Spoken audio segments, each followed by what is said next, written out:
Making the Invisible Visible, Black Women 365 Days of the Year. Each day will spotlight a remarkable woman whose story has shaped Black, British or global diasporic history. Women whose achievements are too often overlooked. Through these daily short films, we create a living, breathing archive of leadership, creativity, resistance and legacy. Let's begin. Hi, my name is Dr. Kesewa John, and I am a historian. Day by day, I'm a lecturer in Black British history, which means I teach, I research, and support other research who are researching all sorts of Black histories. I think is the short answer. In terms of the energy I bring, I think I bring a collaborative, curious energy, which means I'm really interested in working with younger scholars, scholars asking difficult questions or different questions or new questions, pushing boundaries of what we mean by Black British history. Um, so often I'm thinking about Britain in its global context, Black people in their global context, and where those two things meet.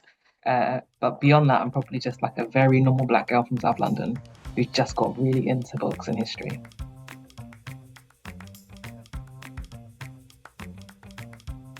Day to day, I do all sorts of things beyond what people think of as a traditional lecturer, I suppose. So I do lecture in Caribbean history and Black British history.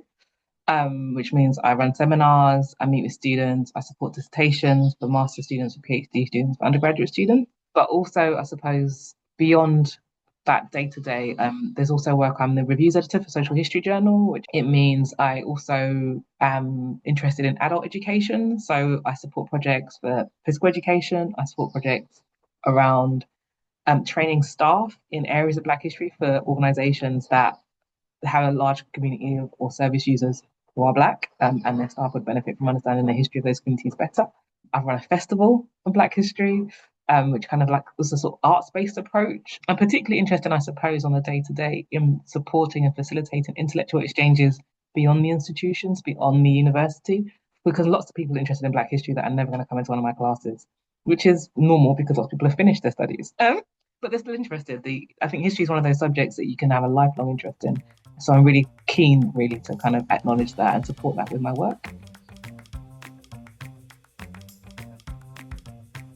There are two big moments that I recall that probably brought me to this point. The first one was when I was a master's student. One of those classes, we had a guest lecturer come in to talk about their research. At that time, they were a PhD student. The person came in and gave this amazing presentation, which I've never forgotten, on the political possibilities or the revolutionary possibilities of Black love. That was Melissa Palmer. And I never forgot her work. And years later, we bumped into each other, but we both become academics. Actually, I was a PhD student, she was an academic. And it changed for me the possibility of intellectual work. Oftentimes, we can think about when we're writing an essay at undergraduate level that this is just me trying to pass a class, or at master's level, I'm just trying to pass my class, or at PhD level, I'm just trying to get a PhD. But the work has this possibility of adding something to the world that's meaningful. And that's what I learned from Lisa Palmer when she was just a PhD student. The other thing that happened to me that was a moment that probably shaped my own journey was probably the last class I taught at the University des Antilles. It's a language course for heritage professionals. Martinique being a French-speaking place, people needed to learn English. I was one of the teachers on those courses. And one of the students, she was about, I clocked, at least 15 years and probably 20, 30 years older than me. And she said, I learned in your class that Black people have done stuff. She said, we're not just for sidekicks or just a joke. Like, we've actually really done stuff. And I'll take that with me. I was like, at the time, it blew my mind. It kind of broke me a little bit. I was like, how have you got to this age in life? You're a heritage professional. You literally work in like museums. This is your work. And you came to my class to find out that Black people have done stuff. But for me, I think it deepened my resolve to teach Black people Black history because there are so many people walking around not knowing that Black people have done stuff in the past because of the way that history is taught, because of the lack of Black history that's taught, because of representations that they see versus what's actually educated on. And the historical truth is that we have done loads, loads and loads, far more than you could ever learn in any of my classes. But that really shaped my commitment, I think, to teaching Black people Black history.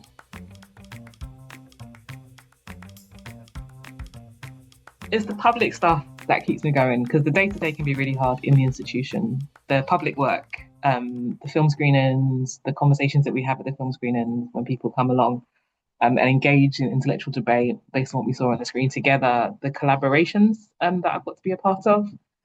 colleagues in other institutions, the students, like the classroom. My students are awesome. I'm very lucky to have curious, brilliant young people who question and push and ask questions and learn. The more you read, the more you learn. And that, yeah, sometimes just reading a novel actually is the bit that brings me the most amount of joy. Like, because it's probably where it started for me. I was a big reader as a child. I loved books. And history for me is really just another story. Like, lots of people will tell you that history isn't a thing that happened in the past, it's the thing that we understand about the past, it's the way that we interpret the past. And novelists have done a lot of that work for us. I love historical fiction. So sitting down with a book is like the ultimate rest. And also for me, massive joy. Thank you for joining us for today's story. Making the Invisible Visible is our commitment to ensuring that Black women's histories and contributions are recognised, valued and kept in daily circulation. Across 2026, we will continue to share these powerful narratives, 365 days of impact, brilliance and inspiration. Stay connected, join the conversation and help us champion the women whose journeys continue to shape our world. I'm Paulette Brooks and I'm looking forward to seeing you tomorrow for the next story.